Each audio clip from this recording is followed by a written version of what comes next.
Hello everyone, welcome back to my channel, Bad Book Thief, Asha here. I am so glad to have you back with me. In today's video, I am going to talk about one question that I have been asked so many times in the past few years, and that is, how do I review books? In this video, I am going to share all the knowledge, all the tips that I have been implementing for the past close to a decade. These have worked for me, and I'm sure that if you watch it till the end, these tips are going to help you as well. As book lovers, as book readers, all of us love to review books as well. We love to just share our thoughts about the book.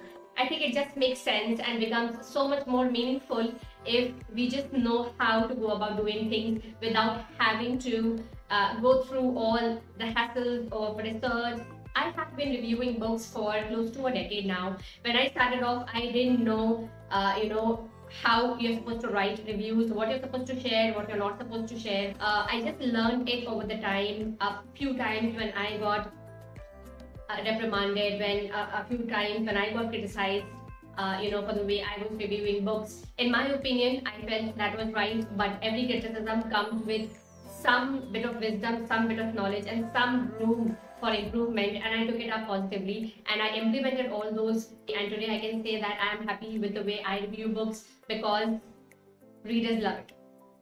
Readers love it. Readers want to read those books, and they write to me later on telling me how much they love the book. So I know that I'm doing something right, if not absolutely perfectly right. And that's exactly what I want you to feel as well, which is why I'm doing this video. I really urge you to watch this video right till the end and share it with your circles if you find the content here useful. Before we begin with the video, you know the drill. You have to hit the subscribe button and you have to hit on the bell icon so that you do not miss out on any of my future videos. My first tip is to write a personal synopsis. Many times I've found that the synopsis that we find on the internet does not really do justice.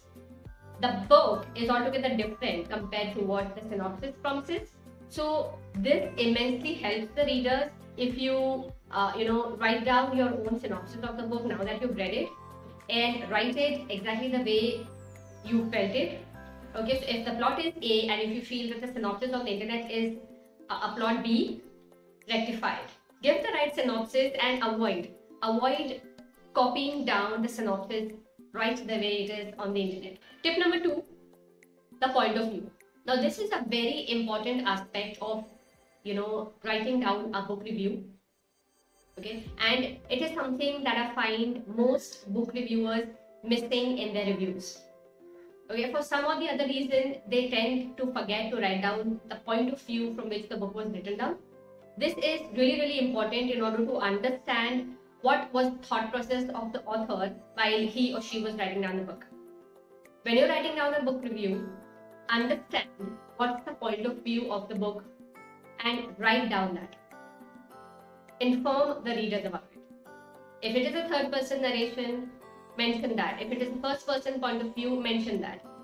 With biographies, especially non-fiction books, I don't think that's so very important, but with fiction, that is really important. So the point of view, you cannot really miss out on that. The third tip is write down the plot, but don't give out the story. This is something most of us tend to do. We are sometimes so excited about the books we read or so agitated with some books that we forget what the plot is and we just write down the story. Now there's a difference here. A plot is like an outline. You just have to tell the point A to the point B to the point C flow of the story. But a story is where you narrate every little incident and you give out most bit of the twists and turns and thrills of the book. So give out the plot, but don't reveal the story. Tip number 4, and this is one of the most important points in my opinion, and that is write unprejudiced, unbiased reviews. This is something that I follow. I do not really read a lot of reviews when I start reading a book for the first time. What I have realized is those reviews do tend to influence your opinion, your thought of the book. As much as possible, don't look at the reviews. Okay, read the book and form your own fresh opinion about the book. That way, the review that you build will be absolutely unique, it will be unbiased, it will be unprejudiced. And that is something that will bring the readers back to your blog, back to your channel again and again. The fifth tip is include quotes. I can't stress on this enough. If there are bits that you've loved, if there are chunks of the writing you've loved, why wouldn't you want to share it with your readers? I do that all the time with my reviews and I know those work for me. When you're reading, make a note of all of these parts, those lines, those paragraphs that you read again because they stuck with you. Make a note of all of those, and when you're writing your reviews, layer it down. Yeah, plug in all of these quotes. If it's a poetry collection you're reading, share some of the pieces. I'm not talking about the whole page, or I'm not talking about the whole poetry. Probably just a couple of lines that really hit you. Share all of that. That makes your content, your review unique. And it gives a fresh perspective to the reader as well. They know exactly what to expect. They get a taste of the writing. They get a taste of what the book might make them feel. And that is something that brings them to the book you just read. And honestly, as readers, as book lovers, I don't think we want anything more than have more and more people to read the books we loved. So, including quotes, including bits that you loved, is a must. The sixth point that I want to talk about is really, really crucial, and all of us want to follow, but some of us just falter. This is going after the quality of the review than the quantity. Some of us just want to write and write and write, and they write so much of a review that it feels like a book of review rather than review of a book. Yeah, the book can be 100 pages long, but that does not mean the review has to be 10-15 pages long. Believe me, there are people who do that. So keep your reviews crisp. Keep them to the point. Keep them catchy. And do not compromise on the quality. The last thing that I want to really read is a review that is beating around the bush. We do not want to be wasting our time. Think about the reader who has come to your page after 4 or 5 or 6 reviews. If you're going to be beating around the bush, they're not going to come back. The seventh point, which is again a very important one, is giving spoiler-free reviews. Most of us hate to come across parts that we would rather read than getting to know about it upfront before even having started to read the book. It's an absolute no-no. You do not want to do that. Don't spoil the book for the reader. Write spoiler-free reviews, and if there is a need where you feel that a particular part is going to be a spoiler and your review cannot go on without it, just mention it there. But restrict it. It should not happen with each and every one of your reviews. The more you keep your reviews spoiler-free, the more there is the chance of that reader coming back to read your reviews.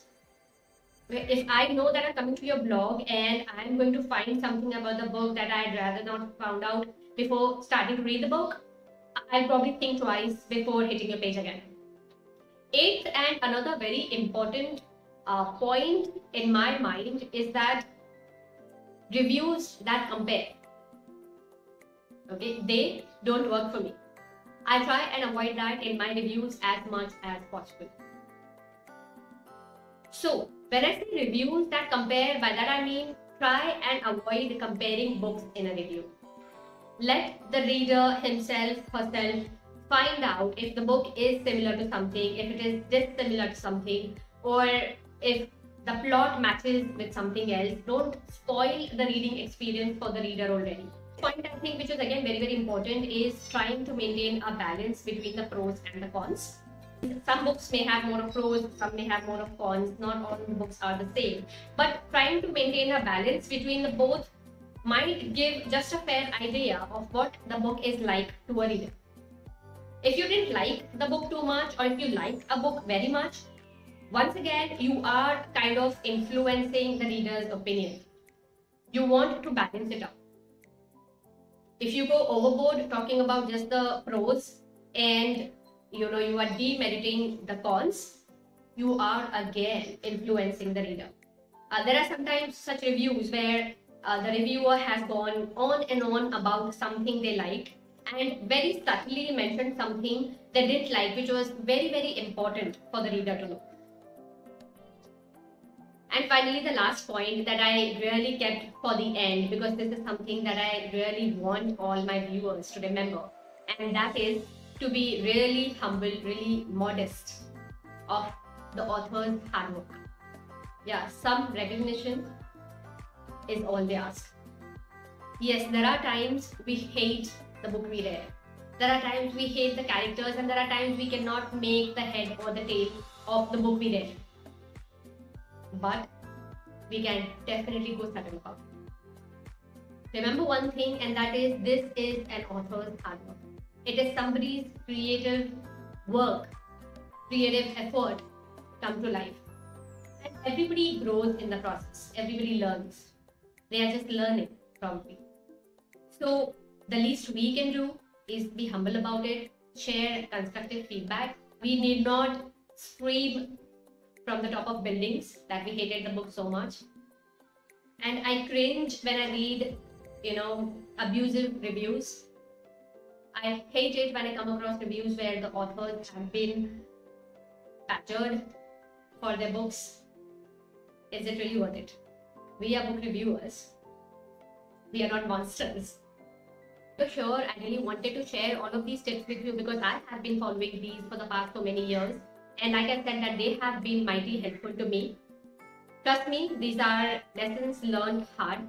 I just want to make the reviewing journey easier for you. And I so hope that these tips help you out.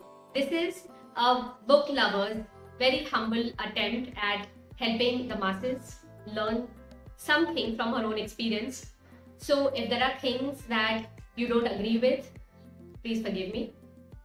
If there is anything that has hurt you, or if there's anything that has offended you, it was not meant to be that way.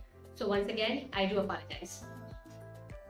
All of these tips are available on my blog, which is www.badbookthief.com. You can anytime catch up with them there as well. That's all, guys. I am going to end my video here. You can share your thoughts about my video in the comment section below. If you find this video helpful, do share it with your circles. Once again, do subscribe to my channel and hit on the bell icon. And I'm going to meet you in my next video with a book review, probably. Until then, be reading, be inspiring. Goodbye.